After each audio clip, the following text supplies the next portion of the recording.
Hello friends, welcome back to biology. Hopefully आप लोग अच्छे होंगे। आज मैं आपके लिए ताप और ऊष्मा यूपी टेट के लिए एक मोस्ट इंपॉर्टेंट चैप्टर लेके आई हूँ। इस चैप्टर से मिनिमम आपके 3 to 4 क्वेश्चन करे जाते हैं यूपी टेट साइंस में। तो चलिए बिना देरी के शुरू करते हैं।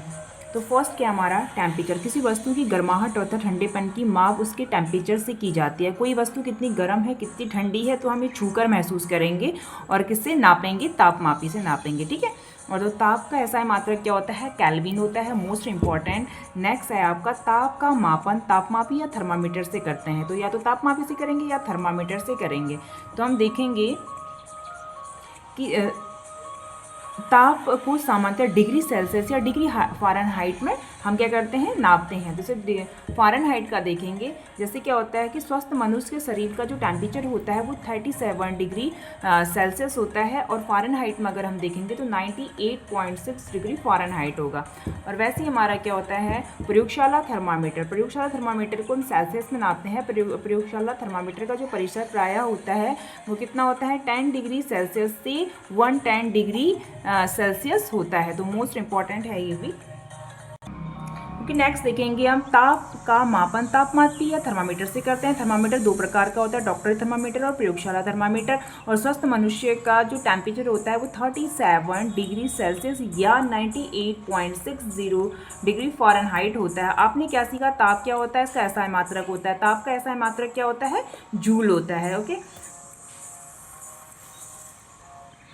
तो अभी तक जो हमने स्टडी करी थी वो टेम्परेचर पे करी थी, अब हम हीट ऊष्मा पे करेंगे। ओके। तो ऊष्मा क्या है, एक प्रकार की ऊर्जा है। इसका ऐसा मात्रक क्या होता है, जूल होता है। ऊष्मा का ऐसा मात्रक क्या होता है, जूल होता है। ऊष्मीय ऊर्जा का उपयोग खाना पकाने, पानी गर्म करने या ठंडा या फिर कपड़ा सुखाने आदि कार्यों में होता है। ऊष्मा का प्रवाह अधिक टेम्परेचर से हमेशा क्या होगी, जो ऊष्मा होगी वो हाई टेम्परेचर से कहाँ जाएगी, लो टेम्परेचर की ओर जाएगी। जैसे मान लो कि मैंने एक जो बर्तन है उसमें मैंने जो पानी गरम है वो 100 डिग्री सेल्सियस पे और दूसरे पे 50 है। अगर हम इसको 100 वाले को 50 पे डाल देंगे तो वो भी क्या हो जाएगा, ये भी गर्म हो जाएगा। ठीक है। तो ये कम वाला था ज़्यादा, तो इसके प्रवाह क्या हो रहा है, हमेशा कम की ओर होता है। ठीक है। तो ऊष्मा की निर्भरता देखेंगे कि ऊष्मा किन किन चीज़ों पर निर्भर होती है। आइए, मतलब बहुत सारे क्रियाकलाप हैं यहाँ जो करवा रखे हैं, उस पर देखते हैं।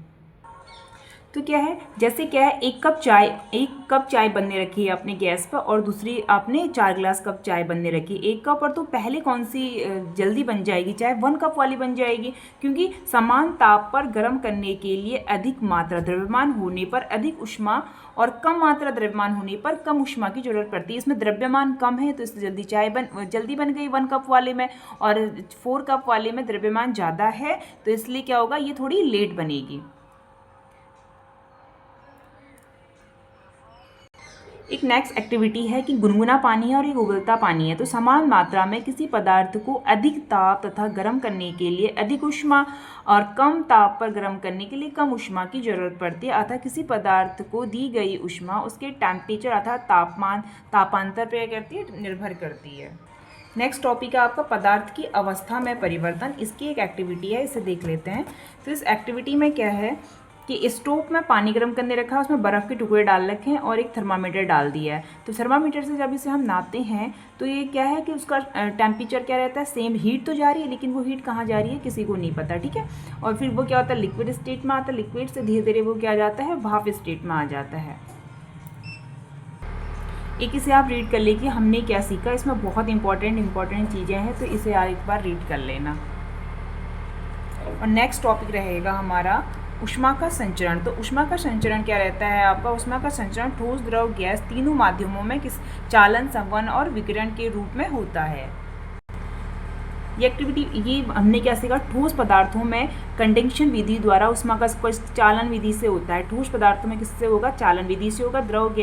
द्रव तथा गैस को गर्म करने में ऊष्मा का संचरण संवहन विधि मतलब कन्वेंशन के द्वारा होगा। सूर्य से हमें विकिरण ऊर्जा किससे प्राप्त होती है, विकिरण से ऊर्जा पर। इसके लिए किसी भी मीडियम की नीड नहीं होती है।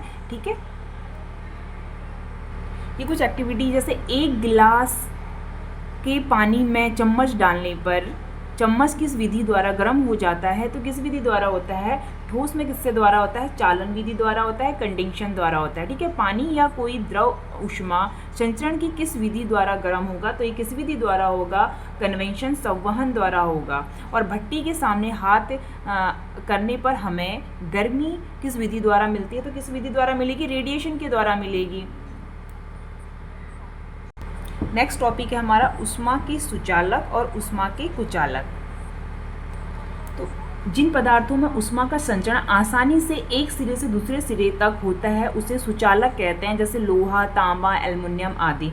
ओके, तो ये क्या होते हैं, जैसे आप देखो कि एक बर्तन है, उसमें पानी गर्म करने रखा हुआ है और एक में लकड़ी का डंडी डाल दी, एक में चम्मच डाल दी है, तो चम्मच लकड़ी तो गर्म नहीं हो पाएगी, लेकिन चम्मच क्या है, यहाँ तक गर्म हो जाएगी। इसका मतलब क्या है कि ये सुचालक है और लकड़ी क्या है, कुचालक है।